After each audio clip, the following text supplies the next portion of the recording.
कोई समय हमारे भारत पर मुगलों की हुकूमत हुआ करती थी। उस काल के मुगल बादशाह दुनिया के सबसे अमीर राजाओं में शुमार थे। उनके पास अपार धन दौलत, सोना चांदी हीरे मोतियों का विशाल खजाना था। उनकी हुकूमत का परचम भारत के विशाल इलाके में लहराता था। इस वजह से सोने की चिड़िया भारत की हर चीज पर उनका हक था। पर एक समय भारत पर अंग्रेजी राज कायम हुआ, जिसके बाद धीरे धीरे मुगलों का बुलंदी पर लहराता हुआ परचम डूबने लगा और इस तरह वे इतिहास के पन्नों में कहीं खो गए। तो आइए दोस्तों, आज के इस वीडियो में हम भारत में अपनी विशाल सल्तनत कायम करने वाले मुगलों के वंशजों को जानेंगे, जो आज लाल किले, ताजमहल से लेकर भारत के बेशुमार खजाने तक पर अपना दावा करते हैं। तो चलिए जानते हैं कि आज अकबर बाबर की ये वंशज कहां रहते हैं और क्या करते हैं।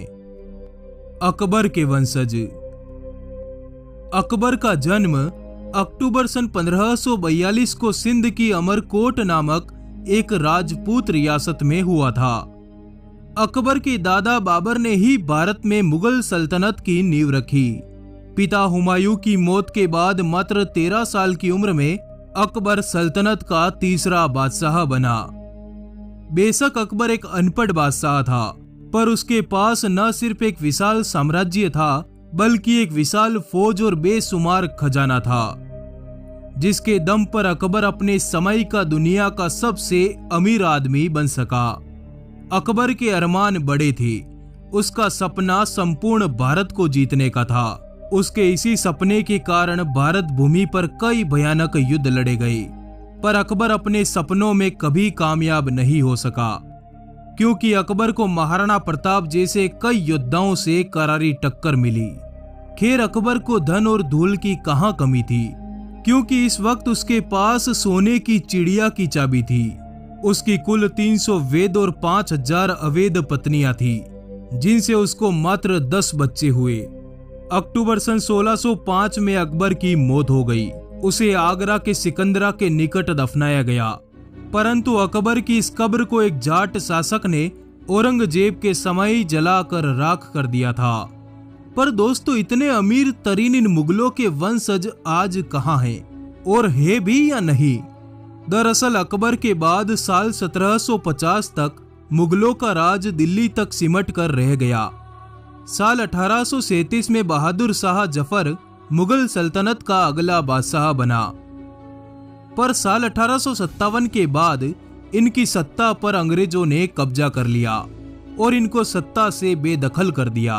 बहादुर शाह के कुल 22 बेटे और 32 बेटियां थी।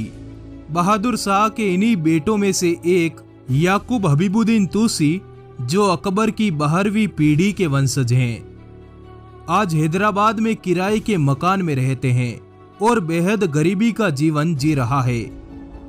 सरकार से इनको हर महीने 8000 रुपए पेंशन के रूप में मिलते हैं।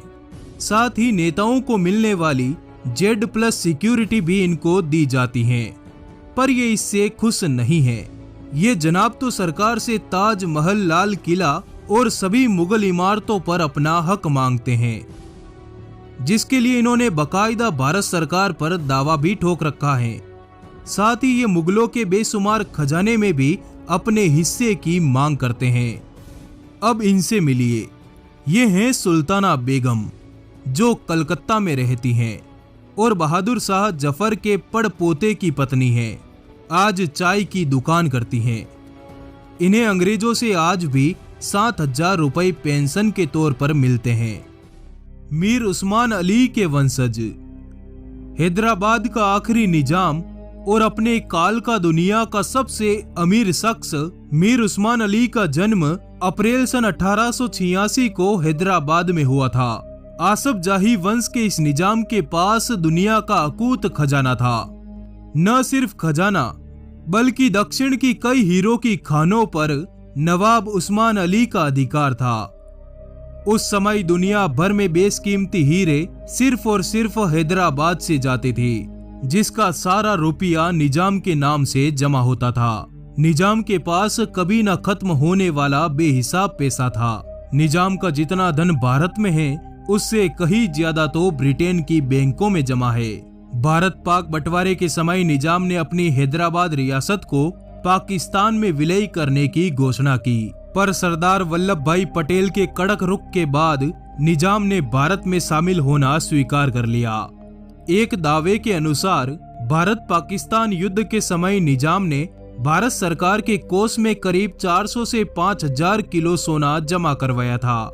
अब आप सोच रहे होंगे कि दुनिया के सबसे अमीर शख्स के बच्चे तो आज खूब अय्यासियों में मग्न होंगे, पर ऐसा नहीं है।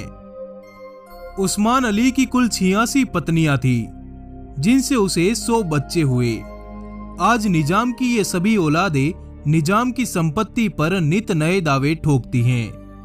पर उस्मान अली का वास्तविक वंशज और पोता मुकर्रम जहां मौजूदा समय में तुर्की के इस्तांबुल शहर में एक छोटे से फ्लैट में रहता है। मौजूदा समय में मुकर्रम और उनके कुछ अन्य भाई अपने परिवार की संपत्ति को भारत सरकार से मांगने में लगे हैं। मुकर्रम जहां भारत सरकार से करीब 500 करोड़ तो वहीं ब्रिटेन से 300 करोड़ और निजाम द्वारा रानी को उपहार में दिए गए हीरो के हार और सोने की बेशकीमती वस्तुओं की मांग कर रहे हैं। टीपू सुल्तान के वंशज।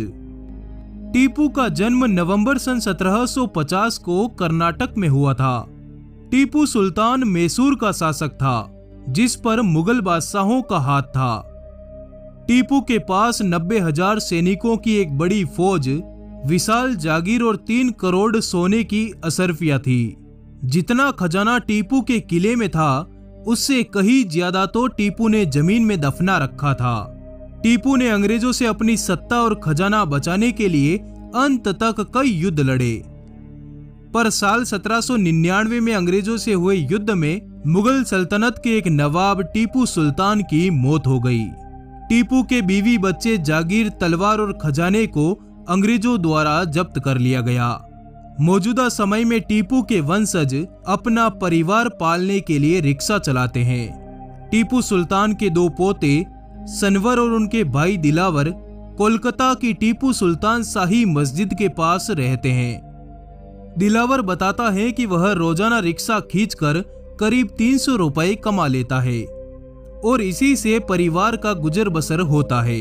वहीं सनवर का मानना है कि उनके दादा के अपार खजाने पर अंग्रेजों और सरकार ने कब्जा कर लिया, वरना आज वो भी आलीशान जिंदगी जी रहा होता। तो दोस्तों, ये थे मुगलों और नवाबों के वंशज, जिन पर वीडियो बनाने के लिए आपने हमें बोला था। इस वीडियो को जमकर लाइक और शेयर करना न भूले। आपका आभार, धन्यवाद, जुड़े रहिए।